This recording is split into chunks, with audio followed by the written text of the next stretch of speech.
Media आणि काही social media influencers अशी बातमी चालवत आहेत की 49,000 कोटींचं अनिल अंबानी यांना दिलं गेलेलं लोन 455 कोटींमध्ये सेटल झालं. खरंच 49,000 कोटींचं दिलेलं लोन 455 कोटींमध्ये सेटल झालंय का? तर तसं नाही आहे. 49,000 कोटींपैकी 180 कोटींचं लोन अनिल अंबानींच्या कंपनीला थेट दिलं गेलं होतं.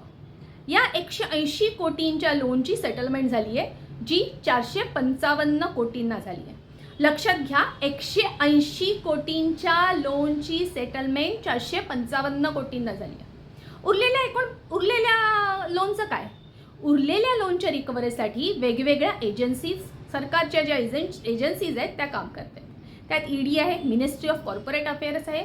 मिनिस्ट्री ऑफ कॉर्पोरेट अफेअर्सने आत्ता 4 नोव्हेंबर 2025ला सिरियस फ्रॉड इन्व्हेस्टिगेशन ऑफिसरची नेमणूक केलेली आहे. या वेगवेगळ्या कंपन्यांमार्फत फिरवले गेलेले पैसे आहेत. 49,000 कोटींपैकी 180 कोटी हे थेट अनिल अंबानींच्या कंपनीला दिले गेलेले होते. बाकीचे पैसे इतर कंपन्यांमार्फत वळवले गेले. त्या वेगवेगळ्या कंपन्यांची चौकशी करून त्या लोनच्या रिकव्हरीसाठी वेगवेगळ्या एजन्सीज प्रयत्न करत आहेत. नुकतीच ईडीने 7,500 कोटींची अनिल अंबानींची प्रॉपर्टी अटॅच केलेली आहे. अजून काही ईडीच्या केसेस, काही हजार कोटींच्या ईडीच्या केसेस अनिल अंबानींवर चालू आहेत. मग सरकारी